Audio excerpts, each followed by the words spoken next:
I don't have cancer anymore.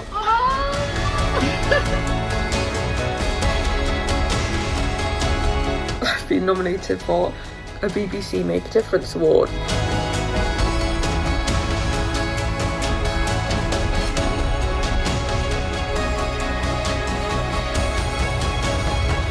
I didn't want having cancer to ruin my life.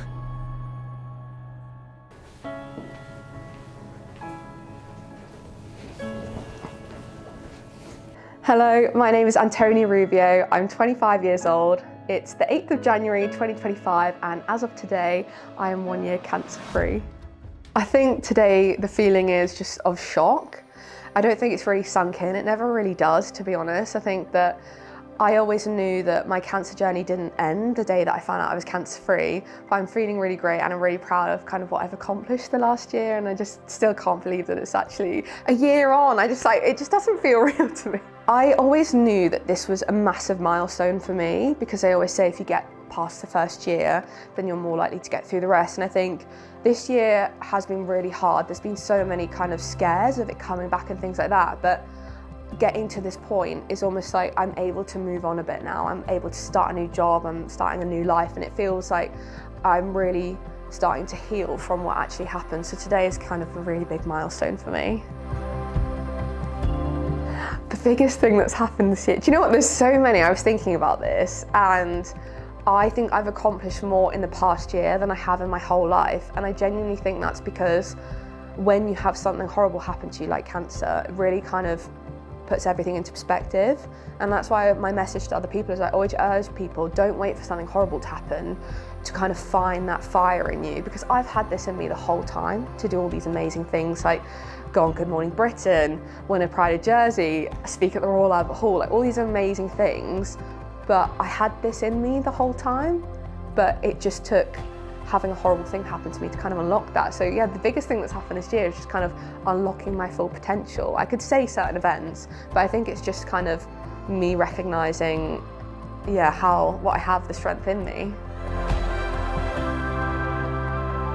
I think for the next year, I'm really looking forward to figuring out my own life, because I think the last year I've dedicated it to raising awareness and helping a lot of other people, which has been really fulfilling and really great for me. I think now it's kind of time for me to take not a step back, but more think about setting myself up for the future. So I really want to, I'm starting a new job. I'm really excited about that.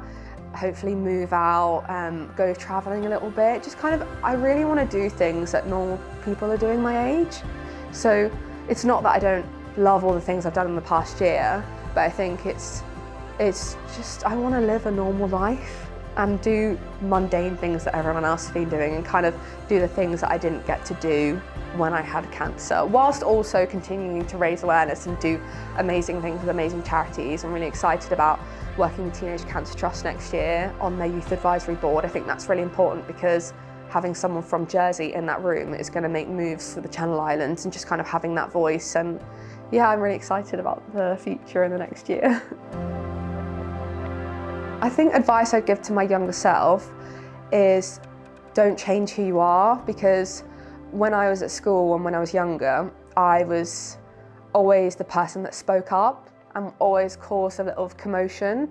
And when I was younger, I was labelled as kind of like a troublemaker, or she's rude and things like that. But now I'm labelled as passionate, and I'm labelled as inspiring, and I never changed who I was. And there was moments of doubt, thinking, oh, should I be quiet? Should I not speak up about things? I'm so glad that I didn't change the way I was, and I've been consistent throughout. So I just say to myself, I'm proud that you didn't let what other people say to you affect how you are, because now look at what I've achieved. Maybe if I had been knocked down by those people putting me down, telling me to be quiet, I wouldn't have been able to kind of speak up for myself, help myself get a diagnosis, help myself beat cancer, and also help other people. So I'm just really proud of what I've achieved, and say to my younger self, there's nothing wrong with you. You are fine the way you are. And we always doubt ourselves a lot when we're younger, but actually those traits have now helped me get to where I am today.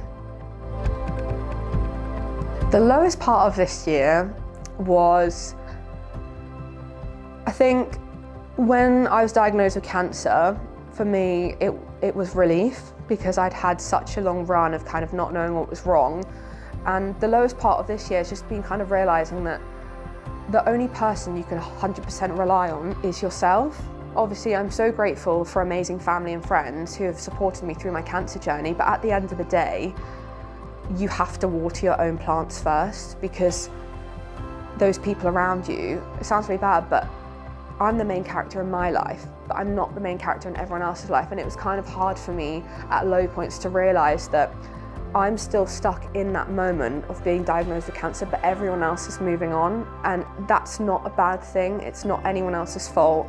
Just because my life kind of crumbled doesn't mean everyone else's has to. But in those low points and realising that, it kind of gives me strength to be like, look, we've hit rock bottom. You're the only person that can kind of pick yourself up. So I think those low moments, obviously they're really hard at the time, but I'm so grateful for the ups and downs, because like I said, it puts things into perspective, and it reminds me, don't wait for something horrible to happen to kind of pick yourself up and carry on. But I think, yeah, in those low moments and like finding out that I might have cancer again this year, that was really scary, and it's been really upsetting, because you think you're moving on and then you get pulled back.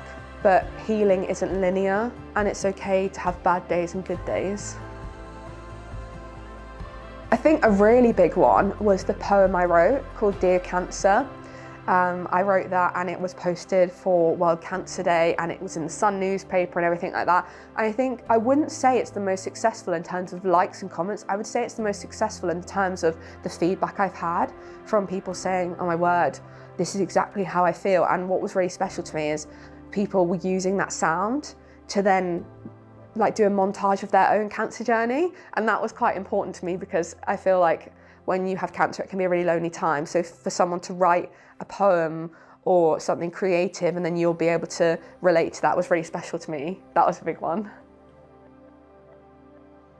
I would say if you're just about to hear those words, you have cancer, I think try not to overthink everything, because when you get diagnosed, everyone thinks that it's like this massive commotion and it's like panic and stuff. A lot of it is you hear those words and then it goes radio silent, and you're thinking, oh, what's happening, what's going on? And actually there's so much going on in the background, and you just have to have faith in that those people are gonna help you and you're gonna get through this.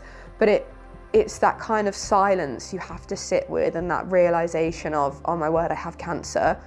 It's okay to take time to process that. And I think seeing someone's journey like mine of having cancer and getting through it is really great, because when I heard the words you had cancer, I was like, this is it. I remember that moment so vividly, and I remember thinking, well, I'm gonna die now, because I'd never seen someone like myself get diagnosed and get through this. And so I would just urge someone, it's not a death sentence. It is a horrible experience. It's something that will always stay with you, but you will get through this. You just have to at least try. I think that's the biggest thing, is like always doing your best. And that's, even if your capacity for today is 20%, you still gave 100%, and everyone's capacity is different, and just recognizing that what you give is enough for that day, but at least try. I am very excited about the future. It's the first time in a long time where I've got to actually sit down, I'm gonna cry, but like think about the future. I said it the other day in a post, I was like, when I had cancer, I didn't think about in 2 years or 5 years, I just thought about tomorrow. And it's so nice now that I get to like think about, yeah, maybe getting engaged, having a baby, like going traveling, all these things that I thought I'd never get to do. I actually might get to do them now. So the future for me is bright, and yeah, for the first time in a long time, I'm really excited and I'm very hopeful, and I'm going to get to do all the things that I always wanted to do.